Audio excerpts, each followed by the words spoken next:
Hey everybody, what's up and welcome back to today's video guys. And today I'm going to go ahead and be showing you how to optimize your website speed in WordPress. This is a very simple thing to do, so make sure to watch this quick and easy video to the very end and follow my steps correctly so you can make sure this works the same for you and you can do this yourself. But yeah guys, let's get straight into it.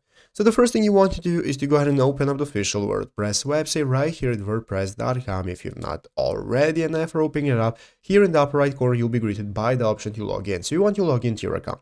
After successfully logging into your account and opening up your website, you'll be greeted by this home page right here, where at the left side screen you can find all the sections you can access for your website, such as home, statistics, upgrades, and so on. So let's go ahead and take a look at how we can get started with managing our website and optimizing to be faster. Basically, guys, what we're looking for is right here at the left side screen. We are going to be looking at two options. We have the option right here, which is called plugins, and we have our appearance option. So first option is the theme section. We want to go ahead and manage our theme. Make sure that we are using a lightweight theme, does not have too many stuff on it. You do not want to add too many videos to your website page and so on, and just drown it in unnecessary stuff. This is going to go ahead and make it slower for everybody that visits a website. So the first thing you want to do is to manage your theme right here and make sure everything looks nice.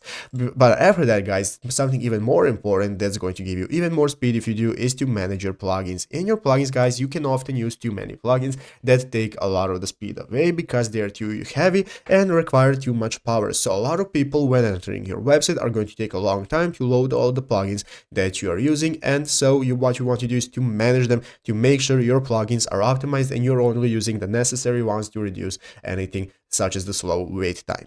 But yeah guys, basically those are the two main things you can look at. Some of the other things are to manage your media and so on. As already told you, make sure you do not have too many videos, pictures, and so on. They're going to make everything slower, and make sure your WordPress is updated to the latest version. But basically that's what you can do. So I hope this video was helpful. If it was, make sure to leave a like, subscribe to the channel. So guys, thanks for watching, take care, and bye.